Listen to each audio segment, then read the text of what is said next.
fans of the podcast, we're back and it's time for another episode of Meeting You Where You're At. And you know, we like to explore the extraordinary stories of individuals who have dared to dream big and turn those dreams into impactful realities. Our guest today, Marissa Fayer, is nothing short of inspirational. As a child, she harbored dreams of becoming an astronaut, a journey that was fueled by her profound love for science and an insatiable curiosity about the vast and unknown worlds of outer space. But look, it's a world where not every child gets to realize a dream of space exploration. However, her life unfolded into very unexpected paths. Marissa chose to explore humanity through a different lens. She transitioned into the medical device world, working tirelessly to promote women's health and develop technologies for the detection of breast, cervical, and uterine cancer. And this shift became a calling to Marissa to empower individuals to provide access to essential healthcare equipment. Her journey took a very transformational turn when she lived abroad in developing countries. When she lived and worked in Costa Rica, she was confronted by the harsh realities of the extreme inequity she saw there, where individuals were forced to choose between life-saving care and putting food on their table. This was a crucial experience for Marissa, and she knew that she was destined to use her choices to make a meaningful difference. From that seed planted in Costa Rica, she founded Her Health EQ, a global non-profit organization. Her Health EQ is dedicated to raising awareness and advocating for equitable access to healthcare worldwide, particularly for women. Health, as Marissa passionately believes, equals choice, and she is on a mission to ensure that every individual has the opportunity to make choices that lead to a healthier and more fulfilling life. So in today's episode, we delve into Marissa's remarkable journey. We explore the intersection of space exploration and health equity and uncover the profound impact of choices on global well-being. Buckle up, my listeners. We're going to embark upon an awe-inspiring voyage with this extraordinary guest. This is Meeting You Where You're At, and our guest, Marissa Fayer.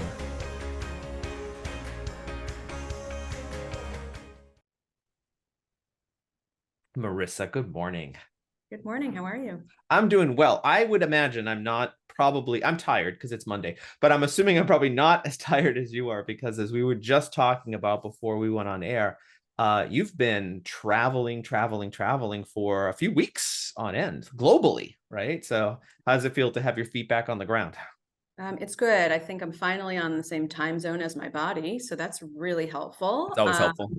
Although I am waking up randomly earlier, so maybe I'm not. But yeah, I mean, being in Europe and then straight to California and then back to, Massachusetts and now to New York. It's all crazy. And then before that, it was just lots of craziness happening. So, Yeah. Sleep patterns are not aligned, certainly. That happens. I think it's harder too when you live on the East Coast for some reason. I don't know. I mean, I live on the East Coast. You live on the East Coast. I was just in California myself, and it's just the back and forth of that always kind of gets me. I don't know what it is. And East Coast people are so amped up all the time anyway, so it's even more difficult. Right. I know I'm amped up all the time. I mean, I'm in New York City. I mean, I'm always amped up, and Right. This is like my fourth cup of tea today. So yeah. Perfect. Yeah. At 10 in the morning. Awesome. So, yeah. So, I'm really excited to speak with you today. I'm so happy that your organization reached out and had suggested that we talk. The show, a lot of the young women that listen to this show are usually at a crossroad in their life around maybe something that was a side hustle that they're trying to understand whether or not it's something that they can really kind of put all of their time and energy into. It's a scary, big decision, right? Super. Type times to the notion of like, am I ready, both emotionally, financially, all the things that I need to do. So they usually draw a lot of inspiration from talking to folks like you who have made the plunge, and you've done it a couple of times and in a couple of different ways. So before we jump into, her healthy Q and every amazing thing that you guys are doing there, Marissa, just take us a little bit through your background. Tell us a little bit about, what led you up to where you are today. Yeah, absolutely. I mean, I took a few plunges, so I'll go into a few of those. But I'm an engineer by background, and I studied that in university. Yeah. And originally, actually, I was going into aerospace engineering and wanting to be an astronaut and go into the Wow. astronaut corps, but just the timing kind of didn't work out. It was a downturn in the industry Sure. at the right before in 1999 and 2000, and I very luckily and happily got recruited into a healthcare company. Not really even understanding that that's an entire industry. Right. We weren't as connected back then as we are now. So Not like, at all. for us not to know that there's an entire healthcare industry is like not the weirdest thing in the world. And I know everybody who's young on here will be like, that's ridiculous and crazy, but Right. yeah, right. That's what happened 25 years ago. And just showing my age in the industry. But but from my perspective, I spent 15 years in corporate working in medical device companies. Mhm. 3 or 4. I spent a very long time at one of them called Hologic. Oh, Um, sure. yeah, which is the largest women's health company in the world. Sure. Right here in And Massachusetts. right there in Mhm. Massachusetts and Yep. also in Connecticut where I was working. And I worked on a global scale for them, which was exciting and kind of became who I am now Very because as a exciting. Yeah. consultant of them, which is exciting. So I spent 15 years in corporate. And then after 15 years, and I was out of the country for part of it. And so I burnt out a little bit Yeah. before anybody knew really what that was. And I just kind of got sick of corporate life. And apparently I became an entrepreneur, Despite which again, yourself. yeah, which again, nobody knew what that was many years ago either. And everyone always said you should go into consulting. They meant Deloitte apparently, and I wish that they were a little A little bit bit more more specific. clear. Yeah. A big six consulting, or now it's big Yeah, four or whatever it is. yeah. Yeah. Like I wish they were a little bit more specific about that when I decided to start my own consulting firm, with no experience, no connections, no thought behind it or anything. So Right. that's fine. And so started that 2 years after I formed that and had it kind of up and running. I Mhm. actually officially formed Her Healthy Q, which Mhm. is a global nonprofit, came out of some work that I was doing in corporate.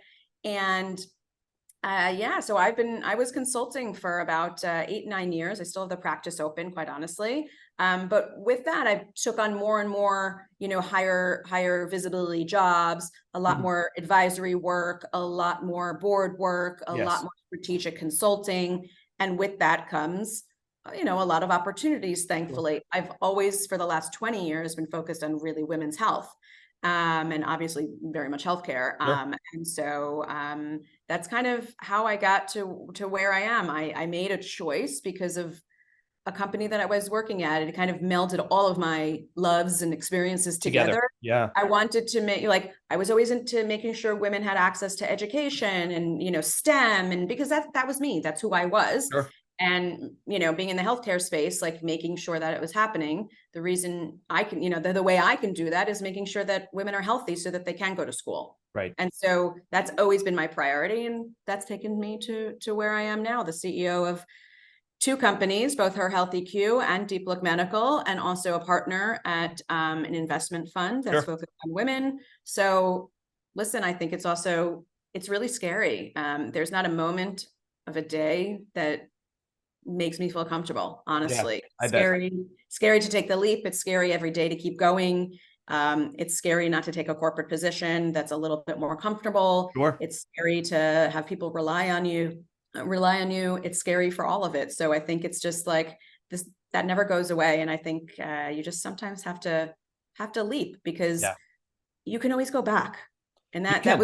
was one of the things that I always thought about. Like, all right, if I don't make it, like, then you go back. That's your Right. plan B. Right.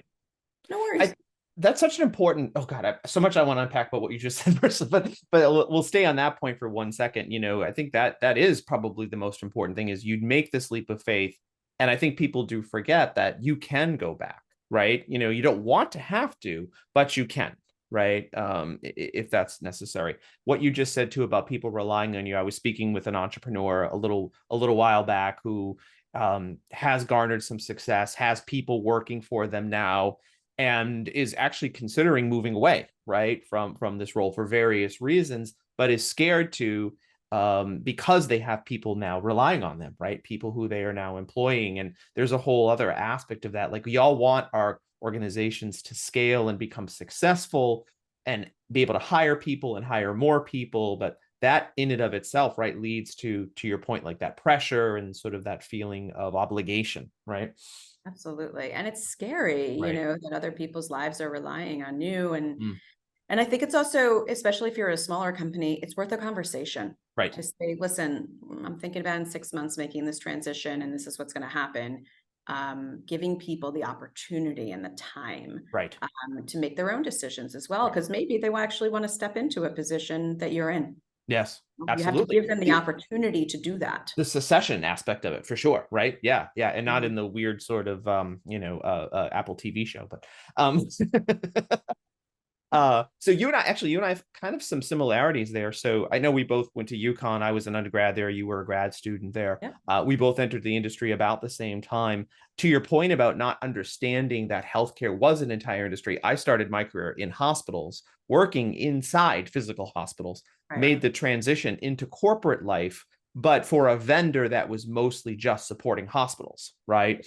Yeah, Then I kind of became aware of, oh no, there's this entire payer space, right? I knew like what right, health insurance was, but again, to your point, didn't realize the enormity of the industry that is the health insurance right. industry, right? The health plan industry. And then you add on the medical device industry, the pharmaceutical industry, it just continues to move from there. So specifically with the work that you do, let's call it your day job, I guess, although maybe I'm insulting you because maybe you think of Her Health EQ as your day job, but I have like 3 day jobs, yeah, 4 or yeah, 5, exactly. 3 or 6. I 4. don't even You're know same as me. anymore. Yeah, Yeah, you're yeah. just like, so another way in which we're similar, Marissa. So you have Duplicate Medical, as you mentioned. You have Her Health EQ, both of which are sort of, correct me if I'm wrong, kind of couched in the medical device space. But would you just elaborate maybe a little bit more on what you're doing?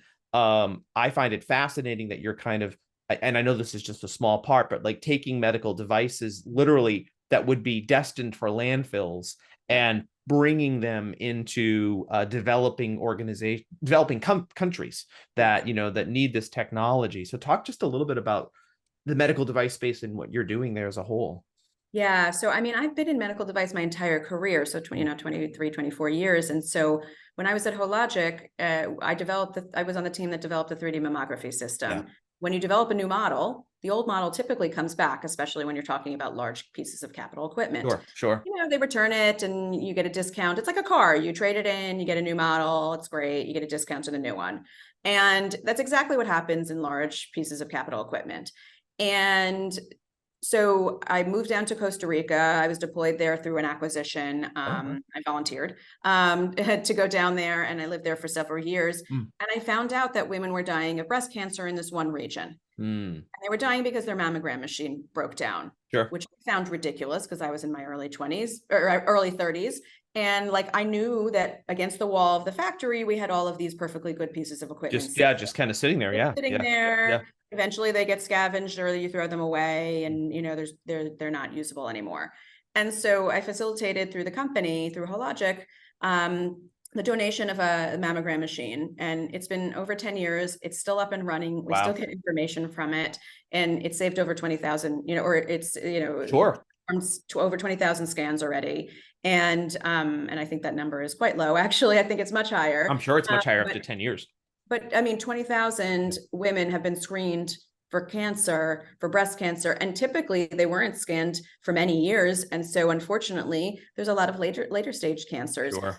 And in Costa Rica, it's a socialized medicine. So you have access to care, but do you want to send everybody to the capital that's 4 hours away in Right. car that you Right. might not have access to a car? Right. And then It's God still very forbid, decentralized, even though you have right. access to it, right? How about you just send the 4 people that actually need treatment instead of all Everyone. 20,000? Right. Yep. And so those, that's kind of where it came out of. And so facilitated donation there. And I realized, hey, there's so many other different medical devices and countries and areas that this can be applicable. And so I formed Her Health EQ.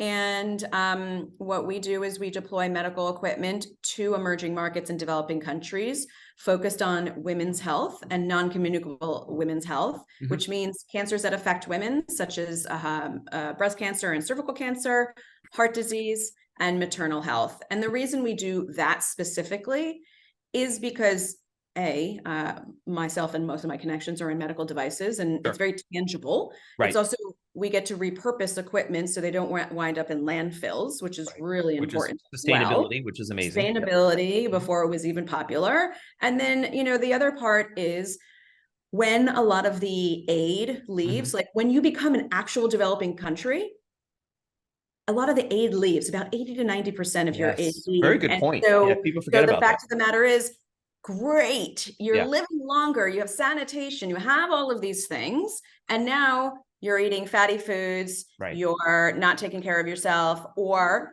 you're just living longer, which means you have the time to develop cancer. You have the time to statistically,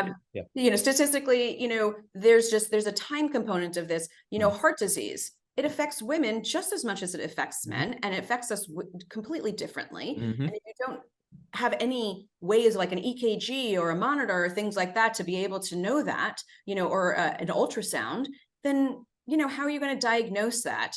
And so there's so much innovation that's been up and coming in the last several years that, again, some of the older, perfectly usable innovations that continuously every year get replaced, the old ones are just as applicable. And so we just want to make sure that there's initial tools in there. And again, these developing countries, they have capital to spend on equipment. But they need to know that it's not a $600,000 piece of equipment, because that they can't afford.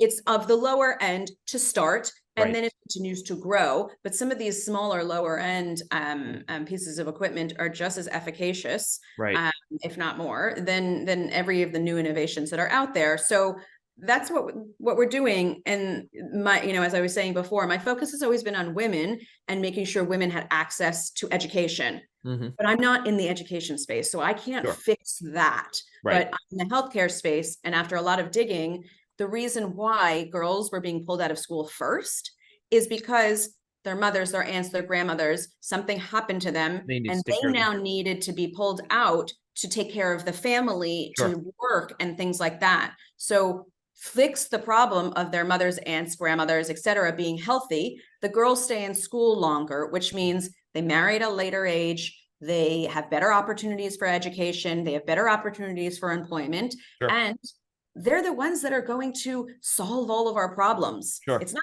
us, it's them solving everything. And they're probably going to come up with the cure for cancer. They're probably going to come up with world peace. Like, they're the ones that are going to do it if only they stayed in school.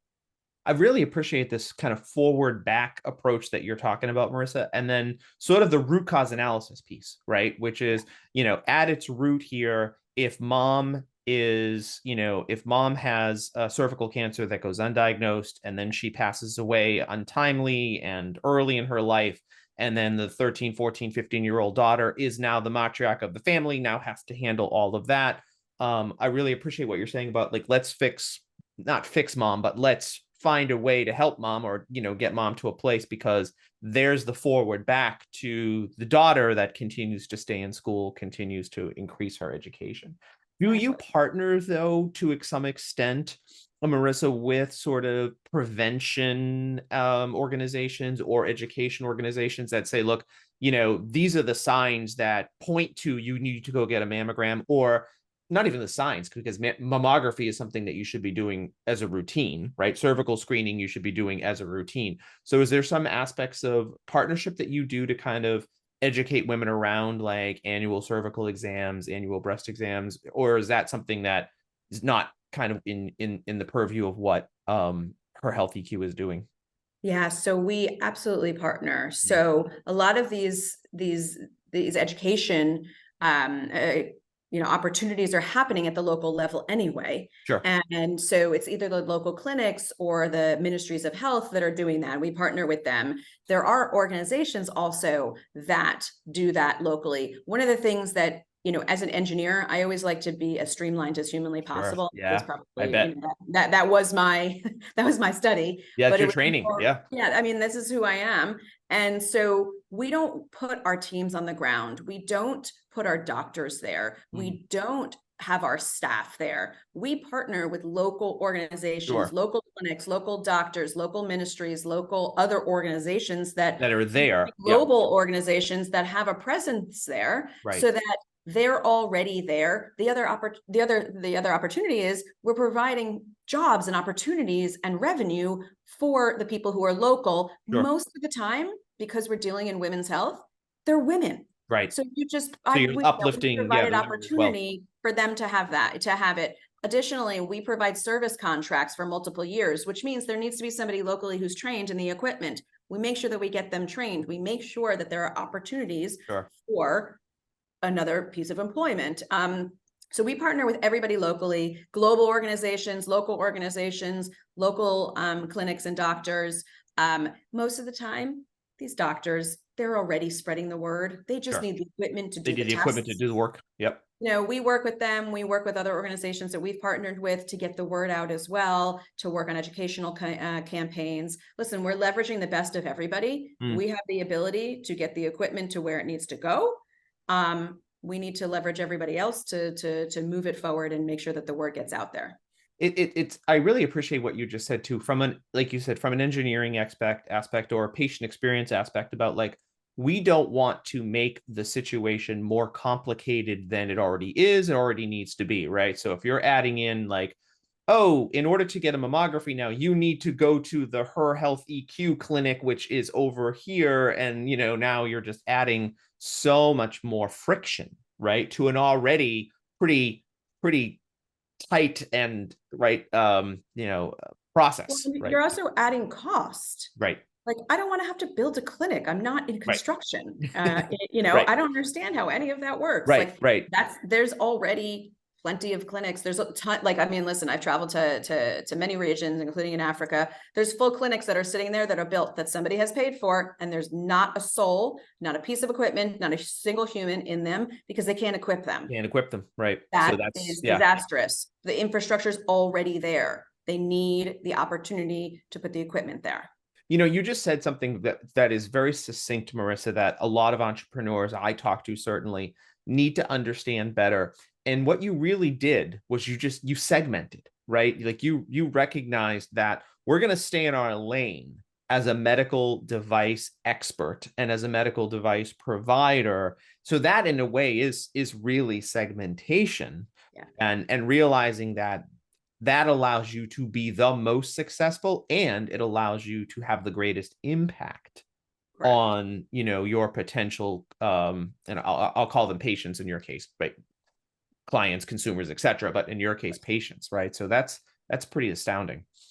Yeah, I mean, we want to do the job that we're here to do. There's so Right. many other organizations out there. Everybody has a piece in this. We all need to work together, and especially in the healthcare industry, like, we all have to work together. Sure. There shouldn't be any one or two behemoths, and Right. we don't need to be that. We Right. have a specific way to solve a problem, and let everybody else also benefit from that. Marissa, I really appreciate what you said about your time at Hologic, and for so many entrepreneurs, right? It is that moment that you see something, and in this case, it sounds like the opportunity for you to be in Costa Rica, and understanding that, and that was I don't want to put words in your mouth, but I'm assuming that was probably the germination of the seed of Her Health EQ, right? And so many entrepreneurs do have that moment, right? And I appreciate that. But why a nonprofit, Marissa? Why something that is, we certainly love that you are a social enterprise and you're thinking about social impact, but it isn't easy, right? Starting a nonprofit is not easy. I've been on the board of nonprofits. I'm sure you have as well. You clearly had, a lot else going on in your life at that time, right? So 7 years ago when you started Her Health EQ, or almost 8 years ago now, right? Yeah. Why a nonprofit, I guess? Yeah, back to not doing enough research. I didn't know that there was other models out there, to be perfectly clear. I know we wanted to have an impact and a social good. Quite honestly, again, not simply educated enough and didn't Google enough Right. to be honest. I mean, and also back, many, many years ago, the models were nonprofit or for profit. There Sure. were very few that were Kind of popular, hybrid or yeah, yeah, with yeah, the hybrid. Now yeah, we've become a lot more of a hybrid, yeah. where we're a revenue generating nonprofit, Mhm. so that we internally are able to stay sustainable. Right. And listen, to be clear, like half the time we also have to pay for equipment. And so Right. there needs to be capital for us to be able to do that. Also, the other part of it is, again, in these developing countries and emerging markets, there is a way to pay for the equipment. It is not on the $600,000 level, Sure. but it's on a $2,500, $5,000, those kind of levels, where for smaller pieces of equipment, that capital is available. The other side of it is, and we know this, you Mhm. get something for free, you very much kind of, it's fine, it's all right, well, maybe use it 3 or 4 times. If you've paid for it, you Yeah. will use You will that use it. until it is no longer working. Right. And that was one of the things that we found out earlier in our career, is to say, you know what, people weren't using it because they wanted to keep it beautiful and pristine. You know Mhm. what? Use that until it is dead. Right. And then, you know what? If you're so lucky that you've used it that much and you're having that much impact, we'll get you another one. Don't worry Right. about it. Right. Like, Right. we'll replace that. We'll figure Um, that out. Yeah.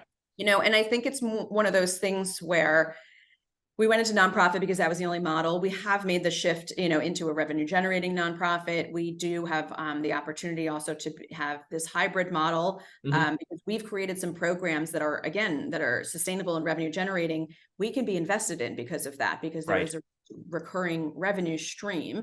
Right. That investors So can tag on to. Yep. Yep. correct. A lot of investors want the impact. Sure. They don't necessarily care about the return. They would like their money back. Yep.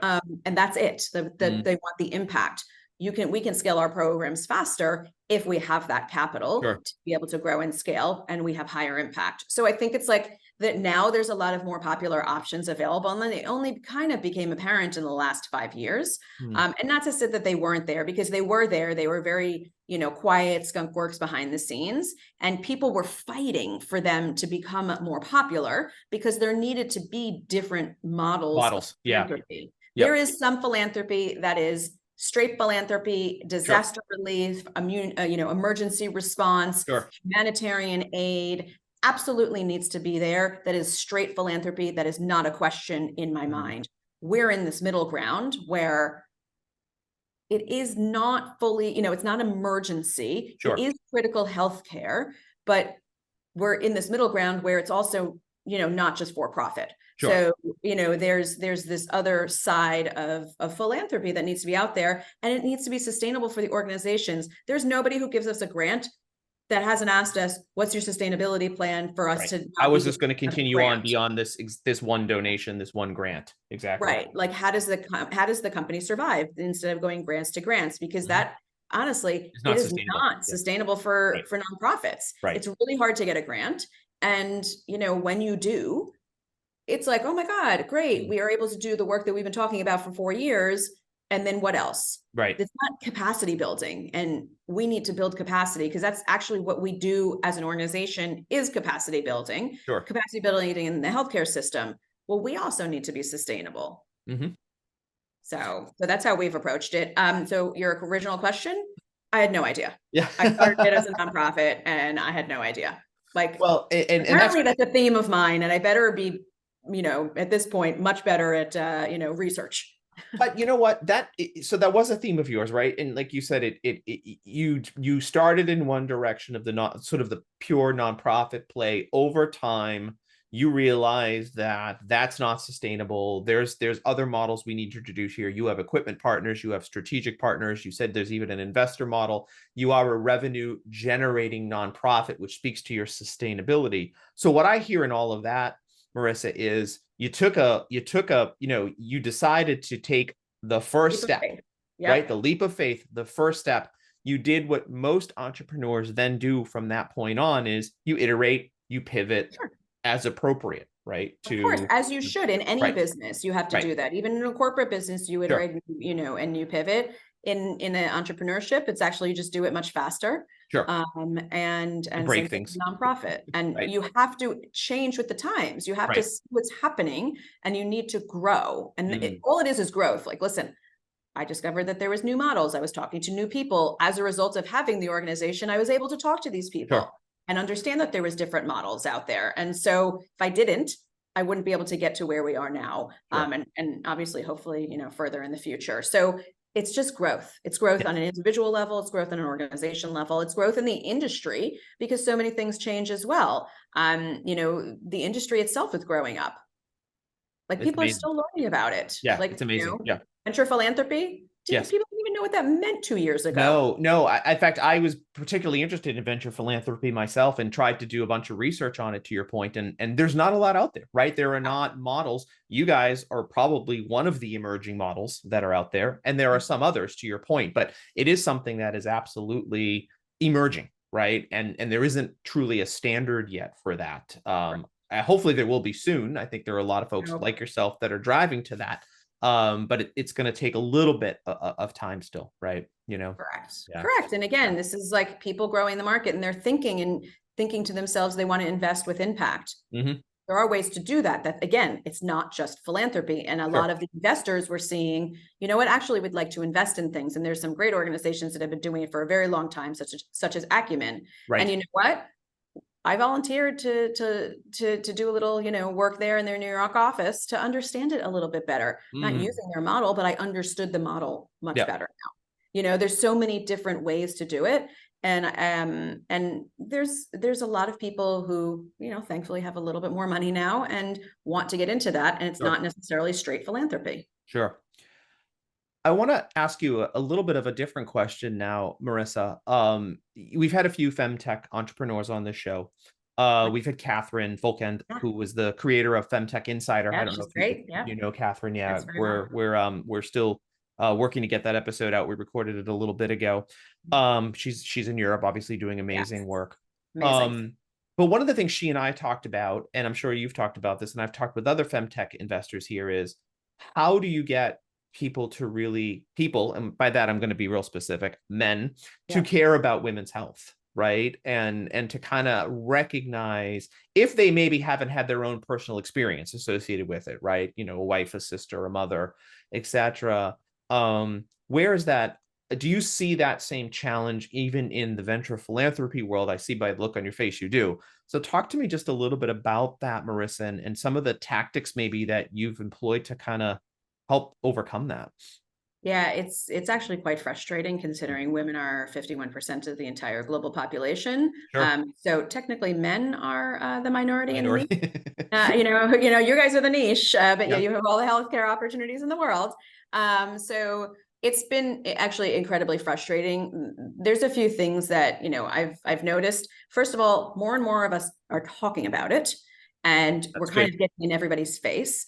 The fact that we have allies such as you and others that are talking about women and women's health and femtech. I don't love the phrase femtech. I don't either. I'll be honest with you. Because I I don't think love it it's either. limiting, but it was necessary because there needs to be a category. Got to ground people in something, Correct. right? Yeah. Yeah. Correct. Yeah. And so it was necessary. I think now it's a lot more broad, which is great. Again, there was fintech, there was edtech, there's femtech. Like there had to be a name to it. So Sure. it also created a category to evaluate Right. and to review. So I thought that, so that's, one of the ways that got more attention. Sure. There's some funds that are spinning out that are specifically for women and women's health. There's also women who are becoming more and more at a higher level, at a partnership level, at an investment fund, at Sure. these larger companies.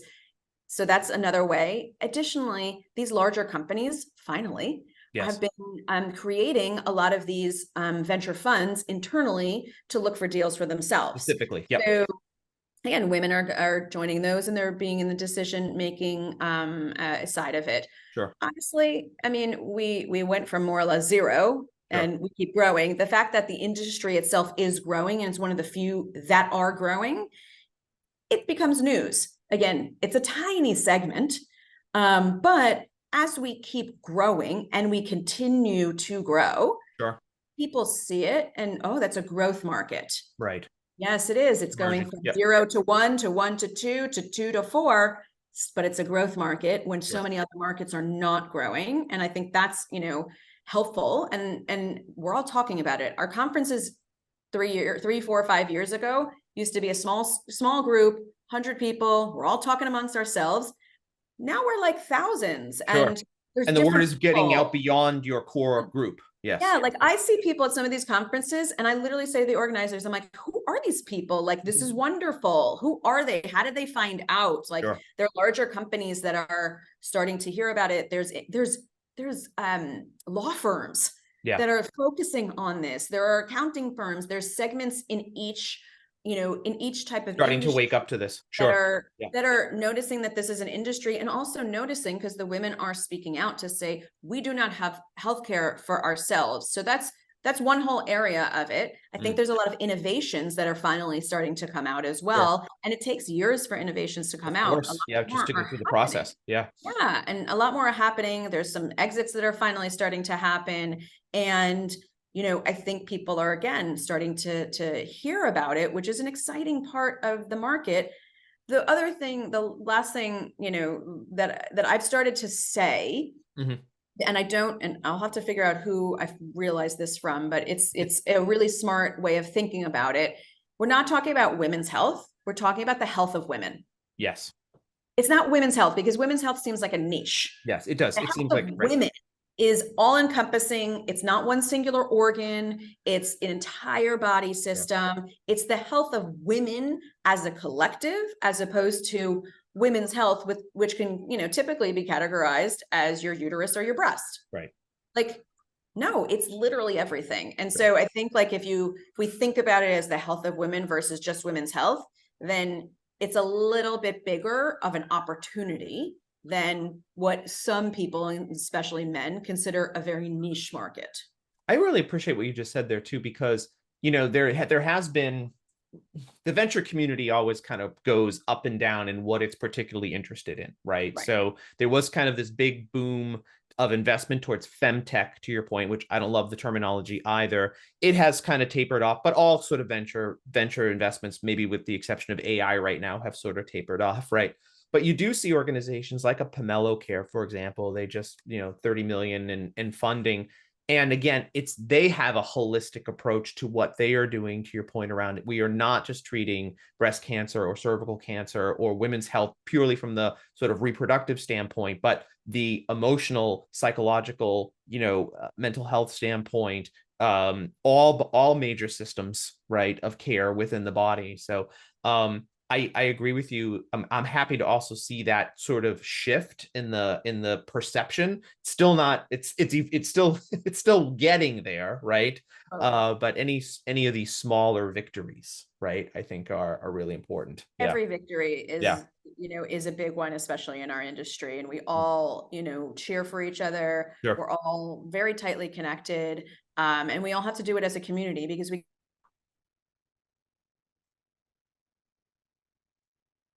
shouldn't do it alone. Men don't do it alone. I don't know why we should be doing it all.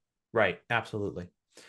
Marissa, in the final, few minutes, we have another really interesting sort of conversation that a lot of the listeners to the show appreciate hearing is, how do you do it all, right? And someone on this show said, I don't balance my life, or I don't do balance, I do blending, right? And that actually kind of, it's a simple statement, but it really kind of stuck with me about that this is a blend here, because it's probably really difficult to see where one thing begins and ends and where one thing picks up and drops off and stuff. So what's your if you have a secret sauce, we'd love to hear it, but or just what is your approach, Marissa, to being the chief executive officer of 2 organizations, plus other things that you have that you're involved in, plus anything else associated with your personal life, your family life? Where's your approach? Where within does your approach lie, I guess? Yeah, I have no balance. No balance, just And I'm pretty notorious, unfortunately, about that. I create it for myself.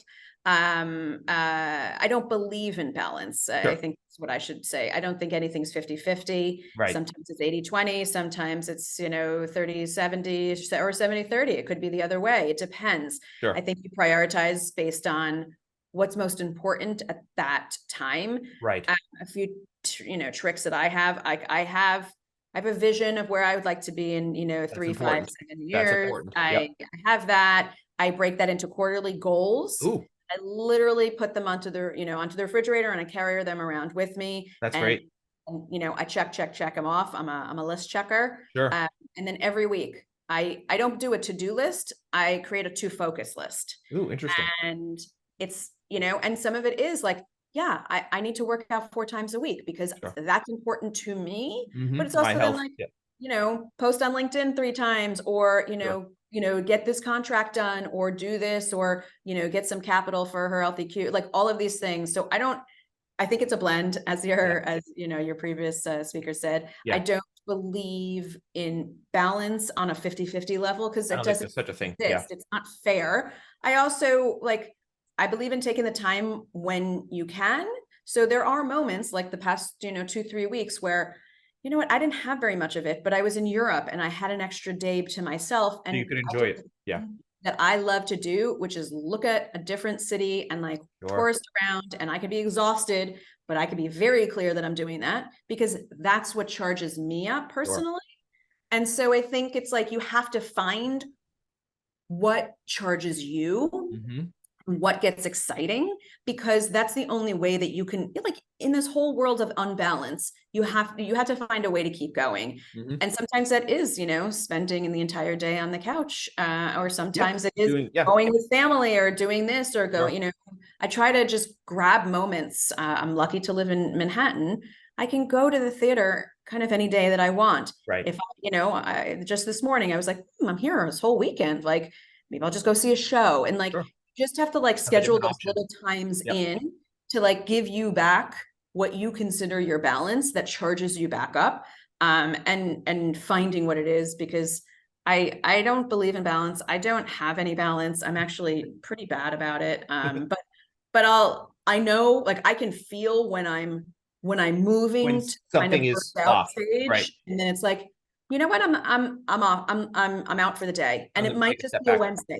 Mm-hmm. Like like I can't, hey, this looks like a light day. I'm going to or I'm just going to take a walk in the Sure. park, or I'm just going to, I'm going to take this conference call as I'm walking down the street, and people are just going to have to deal with It'll that. be okay. It'll be okay. Yeah. No, I appreciate that a lot. Even just like you said, if you don't live, even if you don't live in New York City, because not everybody has that Of advantage, course. but it's the notion of taking advantage of what you do have available to you, right? So if it's a rail trail, like I have a beautiful rail trail in the city I live in, go walk that rail trail, right? Right. And It's and whatever you yeah, get charged right. up, And and maybe don't maybe leave the phone in the car when you go up. No, so you're not being buzzed and worrying about it or what have you. Of course, well, always be just put safe, it on but silent, or just, exactly. but that's the point. Yeah, Like you don't have to respond immediately sure. unless you are an actual emergency room physician. Nobody's dying. No one's dying. Nobody's Exactly. dying. Right. And I'm in healthcare, and I can say I'm in nobody's healthcare too, and I say it all the time. No one's dying right now.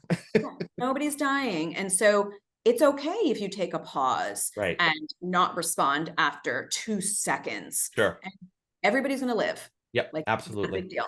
We saw on social media how you were spending a little bit of time in a museum, to your point, and it looked like you had the whole museum to yourself. And I Literally did. It still was want to amazing. figure out how you pulled that off.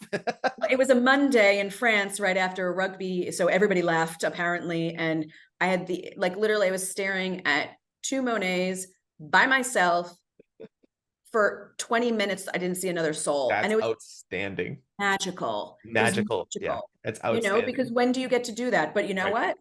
I came a day early to my work in Belgium, and I was able to Take stand at the advantage. Yeah. museum Absolutely. on a Monday when Right. nobody else was there. Right. I was Marissa, lucky. before we let you go, you had mentioned sort of your 5 to 7 year vision, and I love the notion of a to focus list rather than a to-do list, and the kind of refinement and prioritization, very agile, right, approach that you have here. I'm sure that stems back to your engineering training as well. But as you think to 5 to 7 years and a definition of success for you, is it around how the impact that her health EQ can have? does it Yes, lie I will within cut you one off field? there. It is Yeah. Yes. yes. Okay. Yes. My answer is yes. The work that I do, the whole work that I do is to forward the health of women. Always has been, always will continue to be. It's to make sure that women around the world have access to high quality healthcare, whether that's in a startup or an investment or through her Health EQ. Mm-hmm. That is what I will always be doing. That is what I will continue to do. My hope is I can spend a lot more time doing the Her Health EQ work, because quite honestly, maybe I've had several exits and are Right. financially able to do that, Sure. and be able to kind of spread my wings with a little bit more comfort to be able to spend more time doing that. I mean, our goal is to impact at minimum 1 million women, in a few short years. We got sidetracked, as everyone else did, through the By the pandemic. pandemic. Sure. And so understandably, nobody really cared about cervical cancer. Right. When you're just trying to So survive a pandemic. Yeah. Yeah. totally get it. And so that's the point. Like, we have the goal to impact 1 million women's lives in just a few short years. And I and our board and our team are continuing to work on that goal. And I'd actually love to surpass that Mm. in, many, many multiples. And that's the work that I will always continue to do no matter what. Everything else will be, in service and support of that, and in Sure. service of improving the health of women around the world. So, I think innovation is really important on the Sure. nonprofit side and also on the for-profit side. So innovation needs to get out into the world. Needs to So continue to happen. Yep. Wow. that's That's what I do. I really appreciate that statement and sort of your laser focus there and your tenacity to that. So we're going to wish you the very best of luck, Marissa. Outstanding work. Please keep going. Please, please. I know you will. So please keep going. And hey, thanks again for coming on and telling us your story and sharing your insights and experiences with us. We really love it. And we hope to see you again soon. Thanks so much for having me.